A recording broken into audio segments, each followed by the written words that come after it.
What is going on, you guys? Welcome to another episode of CCxRC. In this video, we're going to be taking a look at this brand new Furitek Rampart. These are coming out very soon, guys. They are up for pre-order from Furitek.com. But I have one of the early pre-releases of it that show pretty much the finished product here of most of the things that are going to be coming with it and what it's going to look like. So let's talk about it. You can see it is mighty quick on 2S with the Godzilla with these axles. Oh man.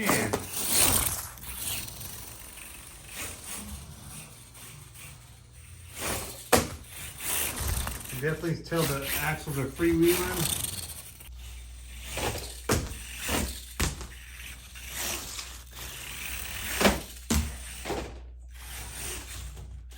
Sorry, Kitty.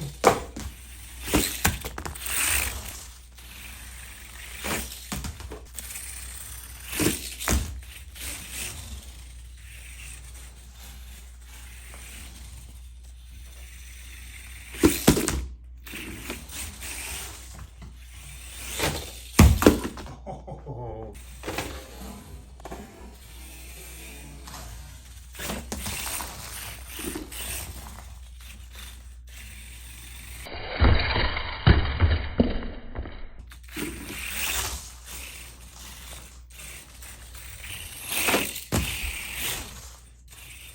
Alrighty guys, here it is. You've been asking me for a video on this. I've been taking my time to run it and make sure that I have some things to talk about with it, tell you what I like about it, some things that I'm noticing from it.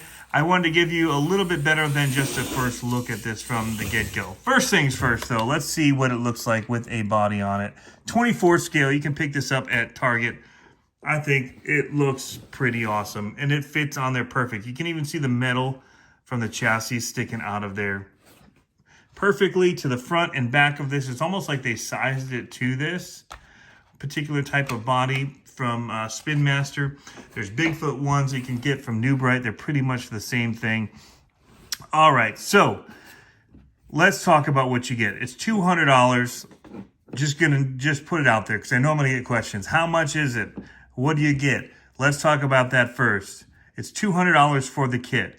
What don't you get? That's probably easier to start with. You don't get any electronics, so you don't get the servo, you don't get the motor, but you also don't get the transmission that is in there, or the ESC or radio or any of that, or the wheels and tires. So here's what you get for 200 bucks. And I also want to say that I think it's actually a very, very good deal that they've put forward for this.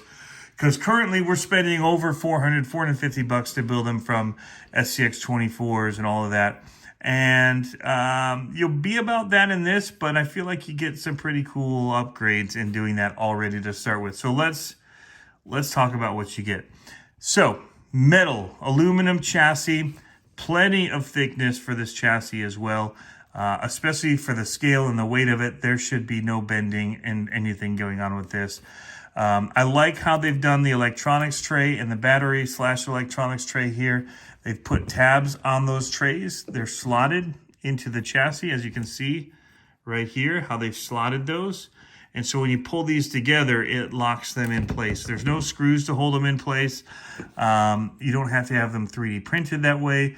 Once you put in these cross beams, cross members here, and screw those in, it locks it all together. So there are 5 of those, 1, 2 in the back, 3, 4, and 1 in the front is 5. You screw those together with that in, locks it together, as well as you get this transmission plate.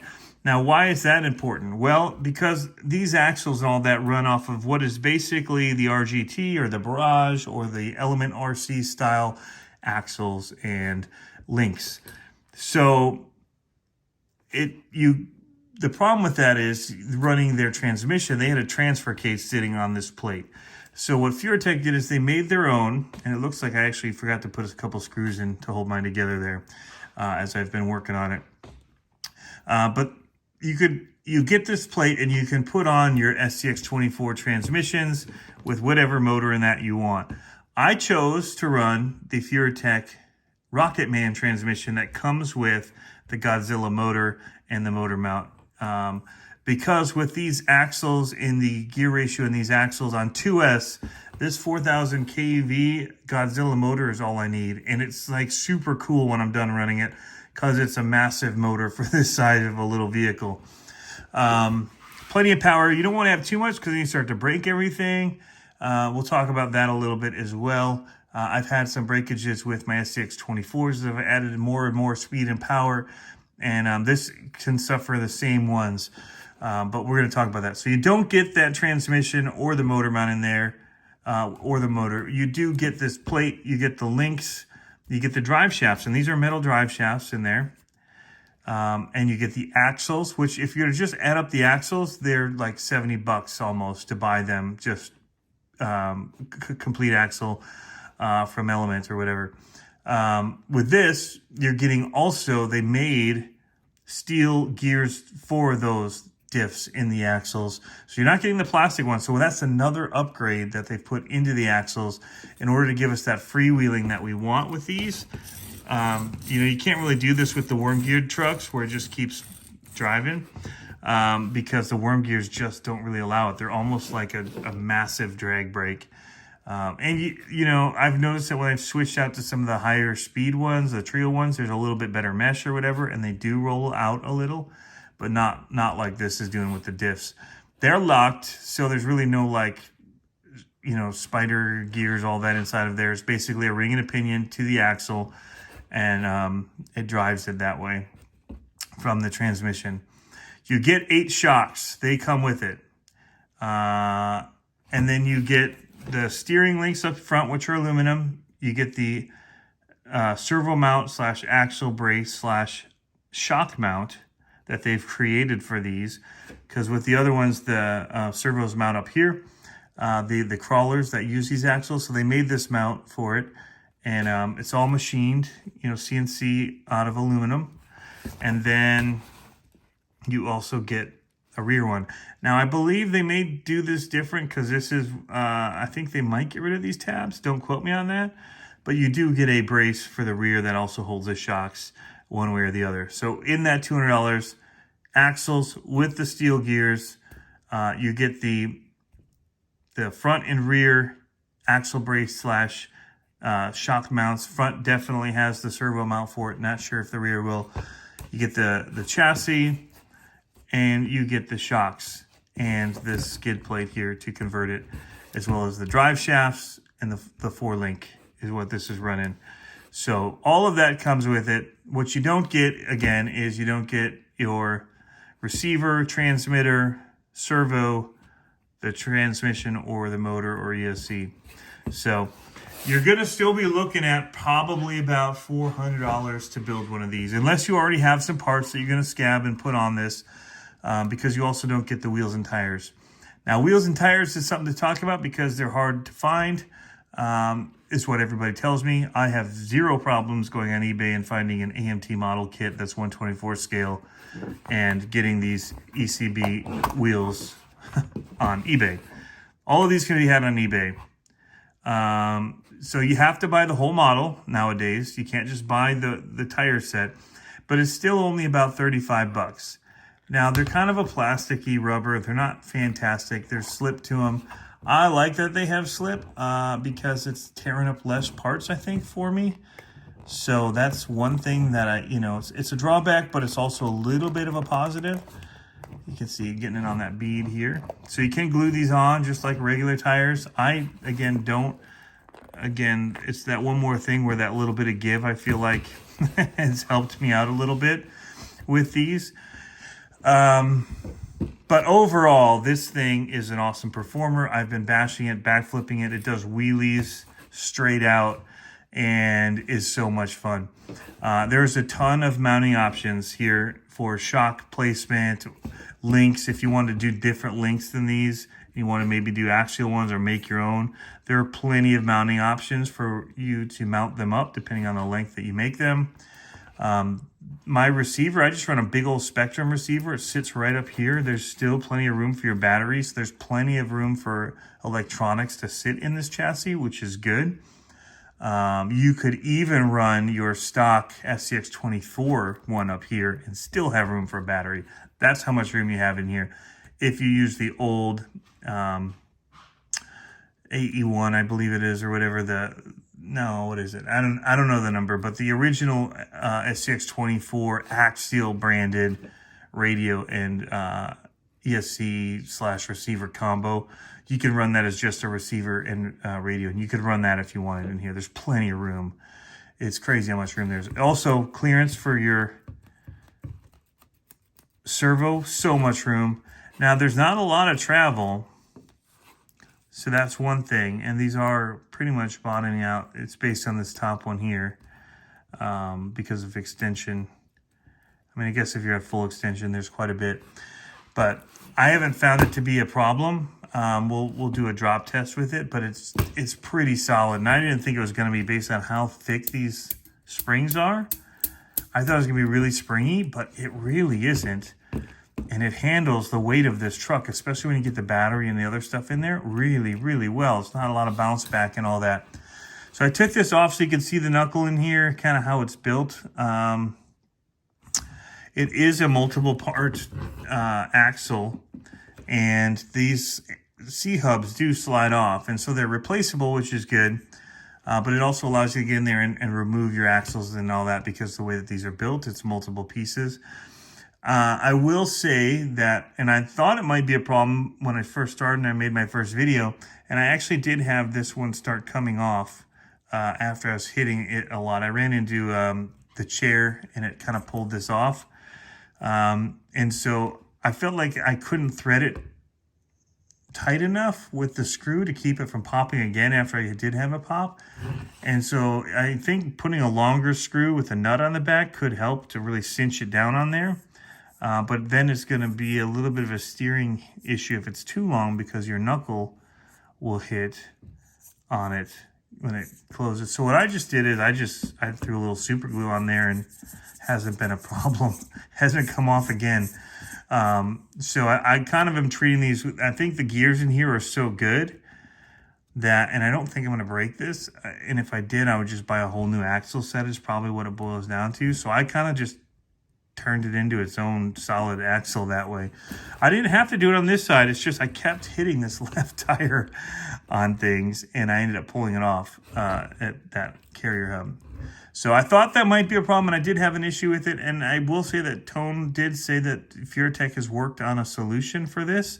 I haven't seen it yet, but he did mention it, as I mentioned that I saw that being a potential problem, because I did have it happen with my drag truck that I built using these axles.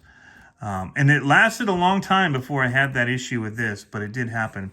The other thing that can happen, and I actually have it happen with my my axials a lot as well, is in here you have a dog bone, and these little pins from the dog bone can start to, if you overturn, they want to almost come out of there and out of the little cup, the drive cup.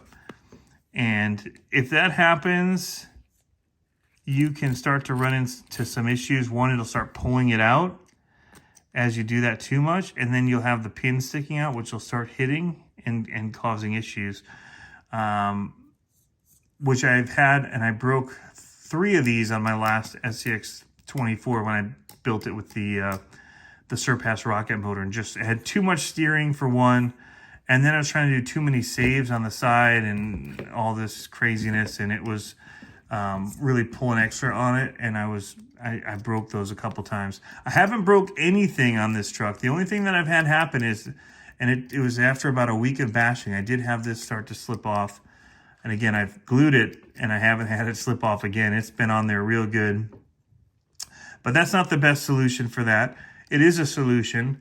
And again, I don't actually foresee it being a problem, because I'm probably going to run it like that for a long time before I see any other issue with it. One thing to point out is that these do run a bigger axle stub, which means that it has a bigger nut. So it's a 5mm driver that you have to use on it. And in order to get that size of a nut and a tool into the wheel, you have to have a big enough opening. And I find that these ECB 3D printing wheels work great for that. I mean, it's like a perfect fit for that size. But there's a lot of other ones that don't actually accept this size of a driver, and you can't get a nut on them. So that's something to think about. So those ECB wheels with these AMT tires does work perfect in here. And it's been an awesome runner for me. I'm running the Reefs 99 Micro on here. So much power with this servo, and it's a little bit longer. And like I said, even with that, there's no clearance issues the way that they've built everything, and the amount of travel that it gets. So now that I have this, with the tire back on, we'll just drop test it. You can see the springs aren't too bad for a monster truck. That is not a lot of bounce.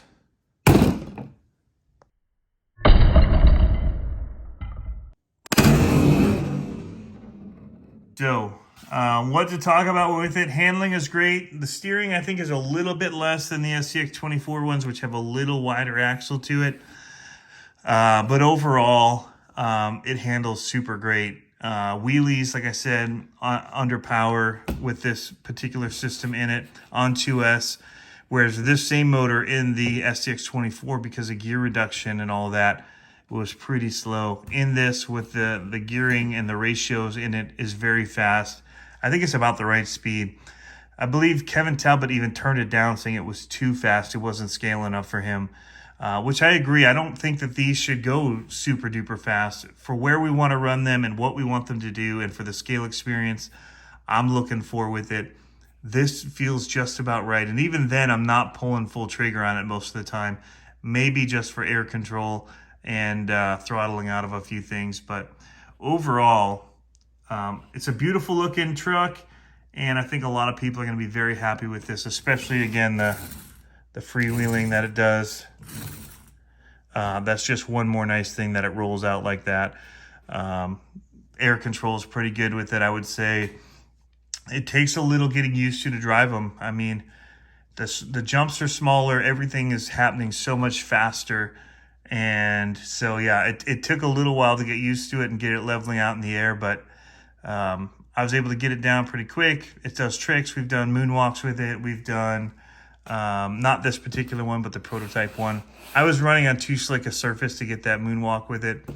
I need to get it back down in the basement on some carpet and some things, and I don't think it'll be even an issue, because all that really changed was a little bit of geometry here. They moved the cab forward so that it would accept truck bodies. And so, yeah, again, look at how good that looks. It's got a good looking stance to it. I just overall really like these things, you guys. That's all I got to say about it. So if you have any questions, hit me up down in the comments below. Furitek, again, has these up for pre-order. You can get it in red, green, or black. And I think we'll start seeing a lot of people running these. So basically, what I recommend getting is the ECB 3D printed wheels. I like the AMT tires. Till Mofo comes out with his, he's going to have better wheels and tires for us. Options for his tires that are coming. They're going to be a grippier rubber. Still the same size. They look really good. But get yourself a servo, a few electronics in here, and get them ripping, guys. And we will see you next time. Have fun RCing.